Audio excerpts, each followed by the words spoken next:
tax year refers to any year during which tax is charged or levied. All laws relating to tax revolve around a tax year.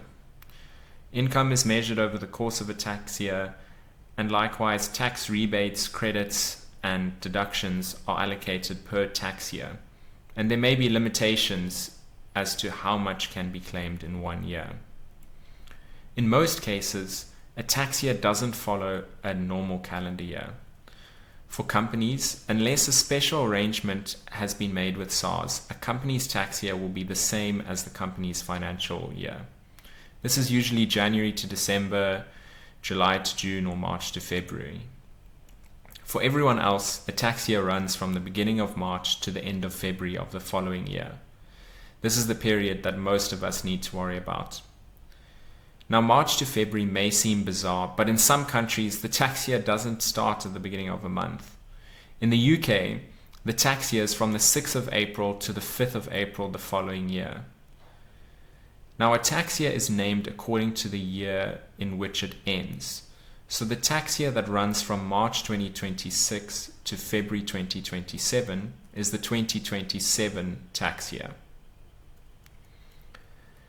Now, the tax year can significantly influence how you are taxed. A good example of this is when you start working. Lots of people start their first job in January. So let's look at how that is affected by the tax year. Let's say you started working in January 2026 and your gross salary is 10,000 Rand per month or 120,000 per year. Your annual income is above the tax threshold. So each month your employer withholds tax from your salary in the form of PAYE or pay as you earn and pays it over to SARS.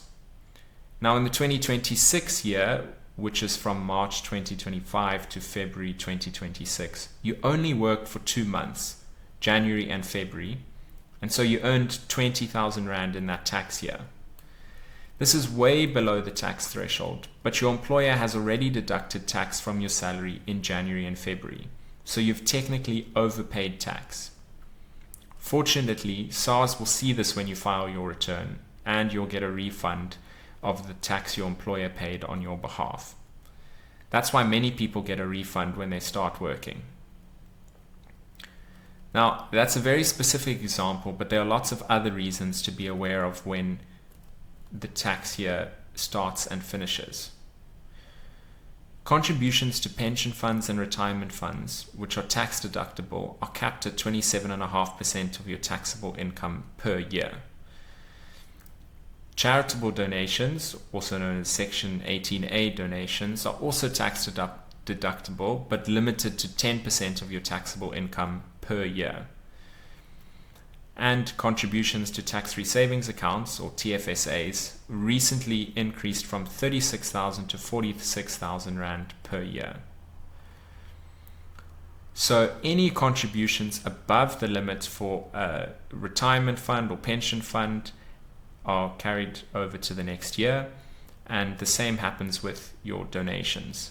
They just rolled over to the next year.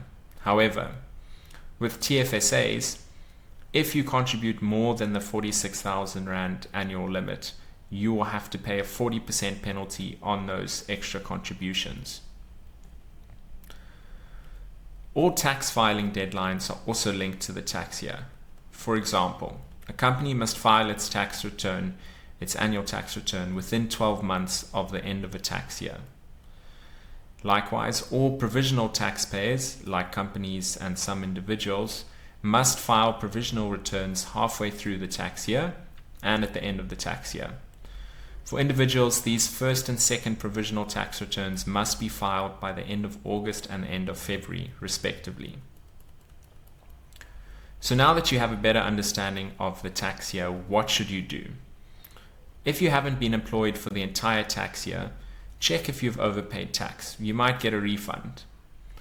You should also set a reminder for a day in February to look at how much you have contributed to a retirement fund or TFSA and how much you've donated to charitable organizations, as you might want to make some final contributions before the end of the tax year to maximize your tax benefit or the tax benefit. So in summary, For individuals, the tax year in South Africa runs from March to February, and all your income, deductions, rebates, and tax credits revolve around the tax year. A company's tax year depends on its financial year end, but all the principles are the same. Thanks for watching. Hopefully you learned something and have a better understanding of what a tax year is and how it affects you. Please leave a comment if you have any questions or suggestions. Click the link in the description to get a free infographic with a summary of everything covered in this video. And lastly, just a reminder that this video is for informational purposes only and is not intended as tax advice or a replacement for fact-specific tax advice.